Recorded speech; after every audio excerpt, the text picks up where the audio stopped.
Hello friends, मैं दीक्षा शर्मा एक बार फिर से आपके साथ स्वागत करती हूँ आपका अपने यूट्यूब चैनल दीक्षा क्लासेज में। कैसे हैं आप सब? आज हम अपने टॉप 100 रूल्स का पार्ट 2 यानी रूल 2 देखेंगे। चलिए स्टार्ट करते हैं। Rule number 2, everybody, somebody, anybody, nobody. और सेम है ये एवरीथिंग, समथिंग, एनीथिंग और नथिंग, इन सब से बनने वाली एरर्स और इनकी पार्ट्स ऑफ स्पीच।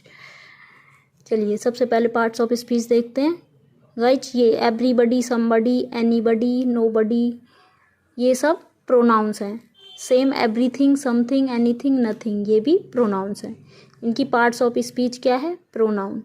बडी वाले जितने वर्ड हैं ये पर्सन के लिए आते हैं, और थिंग वाले जितने वर्ड हैं ये थिंग के लिए आते हैं, किसी वस्तु के लिए आएंगे। यानी किसी वस्तु के प्लेस पर हम इन वर्ड्स को यूज कर लेते हैं। एवरीथिंग सब कुछ, समथिंग कुछ, नथिंग कुछ भी नहीं। एवरीबडी ये पर्सन के लिए आएगा, और किसी के प्लेस पर, नाउन के प्लेस पर रिप्लेस किए जाने वाले शब्द क्या होते हैं? प्रोनाउन। तो इनकी पार्ट्स ऑफ स्पीच क्या है? प्रोनाउन।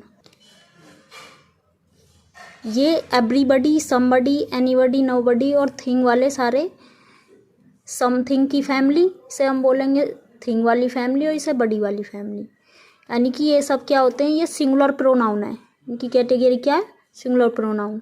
सिंगुलर प्लुरल कितने पार्ट्स ऑफ स्पीच का बना सकते हैं हम? ओनली 3 का। एक तो नाउन का प्लुरल बना सकते हैं, एक प्रोनाउन का, और एक वर्ब का।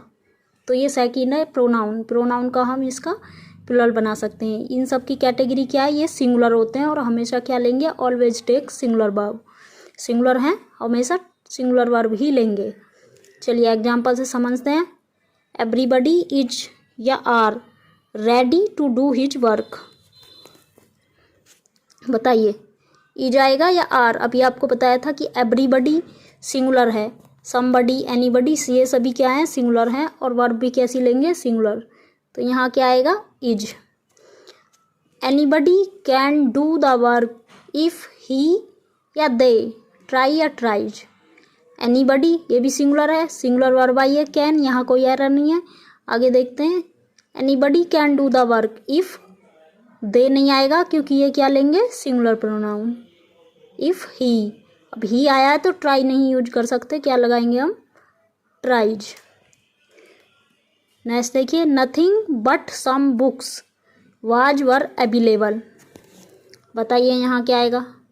गाइज हिंदी मीनिंग मत निकालिएगा, हिंदी मीनिंग निकालोगे तो कंफ्यूज हो जाओगे। लॉजिकली सोचिए। बट का मतलब होता है सिवाय। अगर आप हिंदी मीनिंग निकालोगे, कुछ बुक्स के अलावा वहाँ कुछ नहीं था, इसका मतलब बुक्स अवेलेबल थी। आप यही सोच के क्या लगा दोगे? वर। लेकिन वर रॉन्ग हो जाएगा। अभी हमने पढ़ा था कि नथिंग क्या है? सिंगुलर प्रोनाउन है, और बट क्या है? हमारी प्रीपोजिशन। रूल नंबर 1 में भी आपको बताया गया था कि जब प्रपोजिशन के बाद कोई ऑब्जेक्ट आता है, कोई नाउन प्रोनाउन आती है, तो वो उसका ऑब्जेक्ट बन जाता है। यानी कि हमारा सब्जेक्ट क्या है? नथिंग, और हम नथिंग के अकॉर्डिंग ही क्या लगाएंगे? वाज। नेक्स्ट देखो।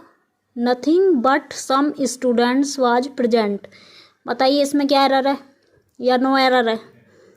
Nothing but some students was present. Verb तो हमारी सिंगुलर है, वर्ब ठीक लगी है, इसका मतलब बताइए नो एरर नहीं है ये। इसमें क्या प्रॉब्लम है? नथिंग क्या है? अभी आपको बताया था थिंग वाले किसके लिए होते हैं? थिंग के लिए। नथिंग किसके लिए आएगा? किसी वस्तु के लिए।